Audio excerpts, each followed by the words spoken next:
أحيانا بتحطنا الظروف والحياة بمواقف صعبة جدا، فبتخلينا نبكي من الداخل وننزف دم من حزننا من شدة وصعوبة الموقف. واليوم رح أقدم لكم من قناة النسر الذهبي حصريا البنت الفقيرة والمعلمة.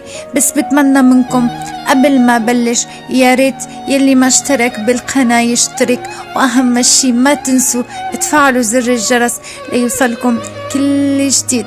خلونا نبلش.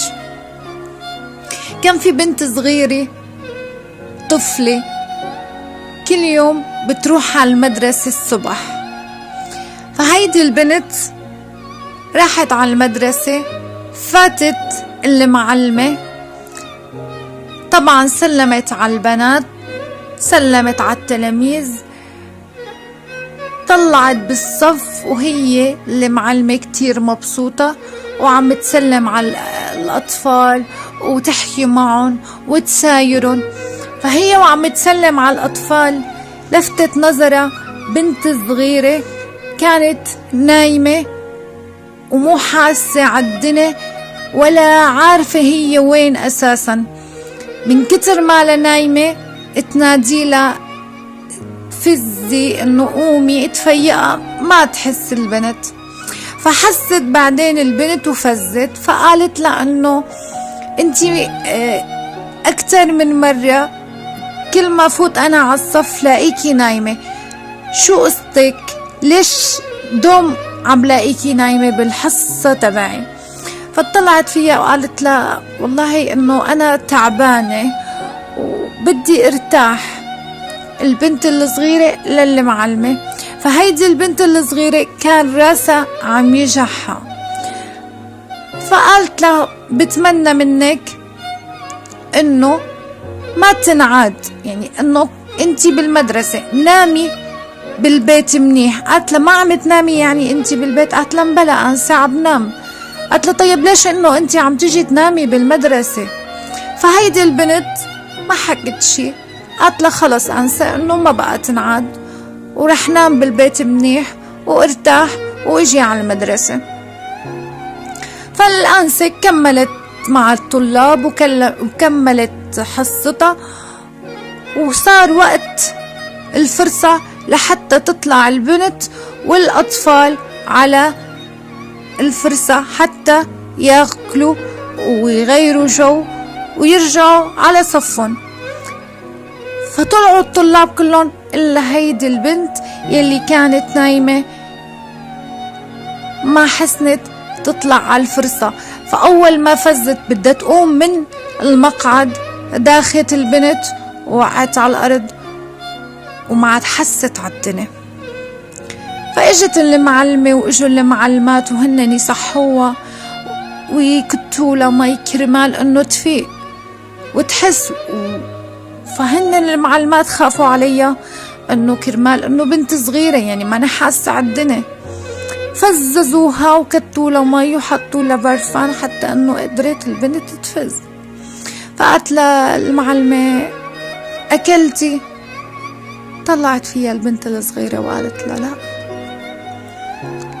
قالت لها طيب رح جيب لك من شنتايتك الأكل حتى تاكلي. راحت الأنسة على شنتايتها كرمال تجيب لها الأكل، طلعت هيك ما لقت أكل، ما في أكل ما في. فراحت لعند البنت قالت لها شنتايتك فاضية، وين أكل اللي حطت لك يا أمك كرمال تاكلي بالمدرسة؟ قالت لها صارت ما تعرف شو تحكي. فقالت للمعلمة شو قصتك يا بنتي قليلي؟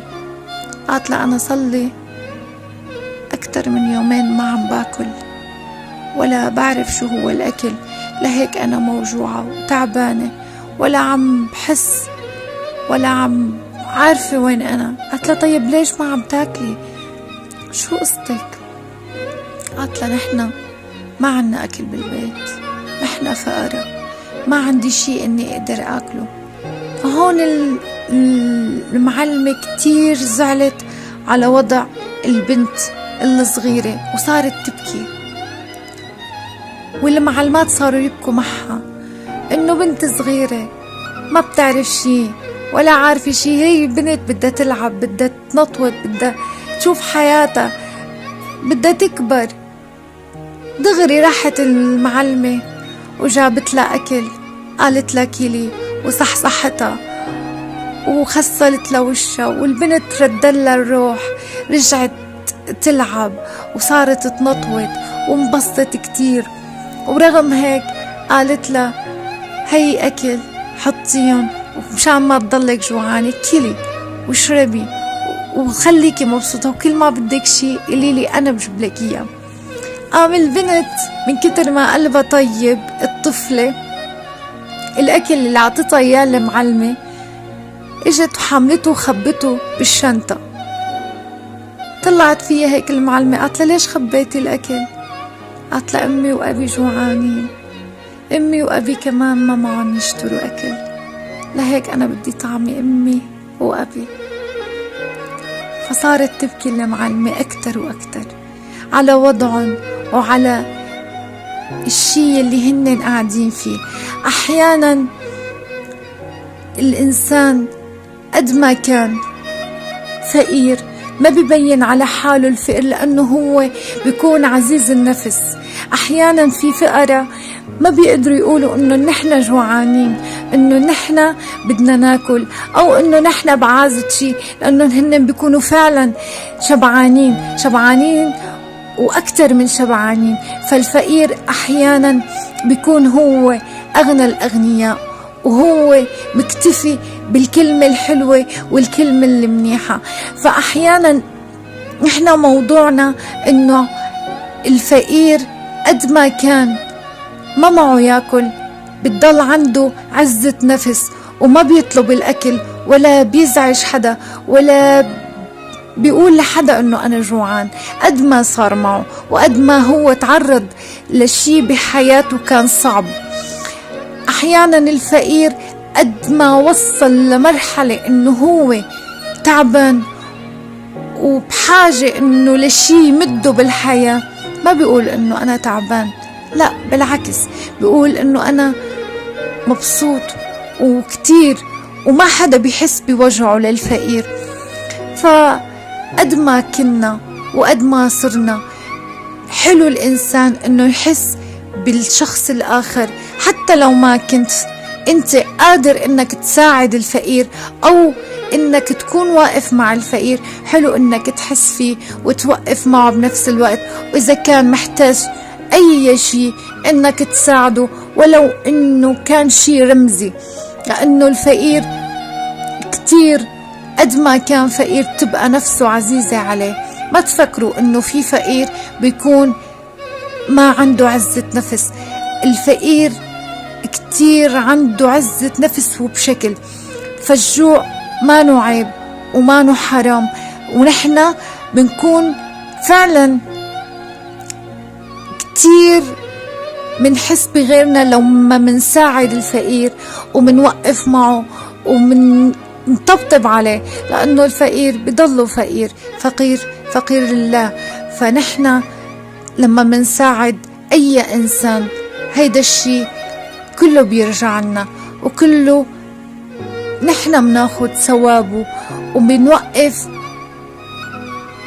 وقد ما كنا وقد ما رحنا نحن الكسبانين لما منساعد، إن كان فقير وإن كان أي إنسان، نحن اللي منكسب مش الفقير، صدقوني. ولهيك بتمنى منكم إذا عجبتكم قصتي يا ريت تكتبولي بالكومنتات، وأهم شي يلي ما اشترك بالقناة يا ريت يشترك، وما تنسوا تفعلوا زر الجرس حتى يوصلكم كل جديد. بأمان الله وحفظه ورعايته.